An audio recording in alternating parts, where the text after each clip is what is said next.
Kando na ghadhabu hizo, sehemu ya Nzoia kule, mtazamaji, hali ni tulivu hivi sasa katika maeneo ya Vatican, wakati ambapo tunaarifiwa kwamba milango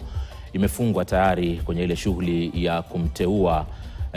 Papa mpya ambaye atakayechukua uongozi wa kanisa Katoliki. Picha unazozipata hizi moja kwa moja kutoka Vatican hivi sasa, na tutakuwa ni wenye kukuarifu na kile kinachojiri, hususan mwendo wa saa 3 pale ambapo pia tutakuwa na mahojiano tukiangazia zaidi mchakato huu wa kumteua Papa mpya ambaye atakuwa kiongozi wa kanisa Katoliki ulimwenguni kote.